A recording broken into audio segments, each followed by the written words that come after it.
Hindi natin alam talaga yung mga gusto o yung mga plano ni Lord sa buhay natin.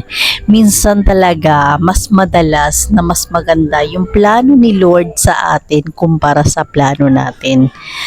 Mas maganda kasi talaga naman susubukin kanya sa buhay kung gaano kanya katatag at gaano kalakas yung spirit mo sa kanya.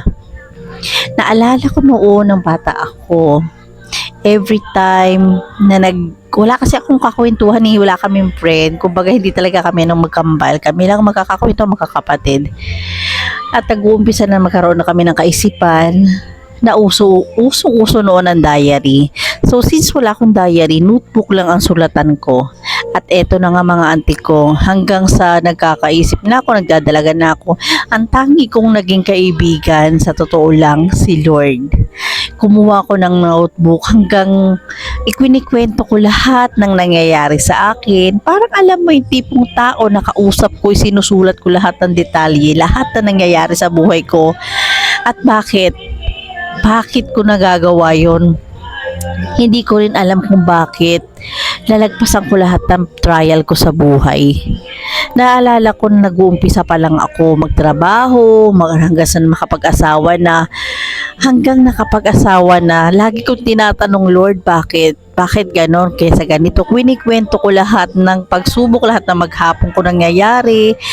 Although na talaga naman dumating sa punto na parang ayoko na, pero hindi. Totoo pala pag talagang kinilala mo siya, talaga palang hahatakin kanya. Dumating sa punto na talagang sinubok ako ni Lord. Unang nawala sa akin yung parents ko, yung tatay ko. Hindi ko matanggap kasi katabi niya ako na sa hospital mismo, kasama niya ako nang nawalan siya ng buhay.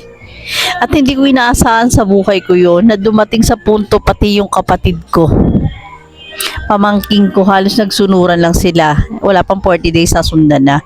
Ang pinakamasakit sa part na yon, yung magulang ko, yung nanay ko. At mismo sa loob ng bahay namin, at ako pa yung nag-aalaga na naman. At ako yung nagpapakain ng mga oras na yun. Kampante ako, masaya ako kasi parang sabi ko nagiging okay siya. Yun na pala yung huli niyang paglalambing, pagyakap. Yun na pala yun. Hindi ko, tinanong ko sa isip ko, Lord, bakit ako? Sa dami namin, sa dami ng tao, bakit ako? Bakit laging ako? Dumating sa punto na tinanong ko na siya ng tinatanong ko, Lord, anong klaseng pagsubok to? Lord, hindi ko na kaya.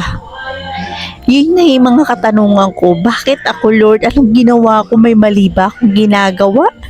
Malaki po ba yung pagkakamali ko? May mga tao po ba akong inapahakan? Lord, ang pagkakaalam ko lang sa sarili ko, lagi kong tinatanong, Lord, nagsisikap lang ako. Nagsusumikap ako para sa pamilya ko. Lahat ng laban na to, Lord, para sa pamilya ko. Bakit? Basta, Lord, yun yung lagi kong nababanggit. At until now, gumagawa ako ng para akong bata na dictionary, or tama nga ba, dictionary? No, hindi dictionary. It's diary. Diary na hanggang ngayon ay nagsasalita ako. Nagtatanong ako. Ikwinikwento ko. Kaya siguro sobrang blessed ko. Lalong-lalo na yung nagbubuntis ako. Kasi alam mo yun, lahat na nangyayari sa akin sa maghapon, yung mga nangyayari sa buhay ko, lagi kong tinatanong, Lord, kung para sa akin to, para sa akin to. Lord, kung hindi ko kaya to, bigyan mo ko ng lakas, gabayan mo ko. Yan lagi ko na isusulat, na alala ko ng notebook na kulay blue na yun. Naging diary ko sa ilang taon. Sobrang tiyaga ako magsulat yun. Sobrang inaral ko yung parang, Lord, may plano ko, Lord. May gusto ko, Lord. Paano ko mauumpisan to, Lord? Yun yung lagi kong tinatanong. Pero sabi nga, mas maganda ang plano ni Lord kumpara sa plano mo. At hindi ko ini-expect yun. Tinulungan ako ni Lord na talaga naman makamit ko yung pinangarap ko sa buhay. Siyempre, sino ba naman hindi matutuwa na makakamit mo at the age of 32? 32 ako nagkaroon ng sarili kong bahay. Thankful ako kay Lord kasi yun lang yung lagi kong dinadalangin pagkising ko sa maghapon. Ikaw na bahala sa akin. May pangarap ako sa buhay, Lord. So, yun yung reason na talaga naman para nagsumikap kami mag-asawa at ito nakamit na nga namin. Minsan talaga sa buhay natin may mga trial na hindi ini-expect na makakamit natin eh. Tiwala lang talaga. Kaya sa lahat ng trial sa buhay ko, ano man yan, alam ko Lord na nandiyan ka lang sa tabi ko. Kaya sobrang thankful ako kay Lord kasi never akong pinabayaan. Kahit napakalaki ng pagkukulang ko pero andyan siya. Kaya sa bawat pagsubok sa buhay na pinagdadaanan natin, huwag ka mawawala ng pag-asa, tiwala lang.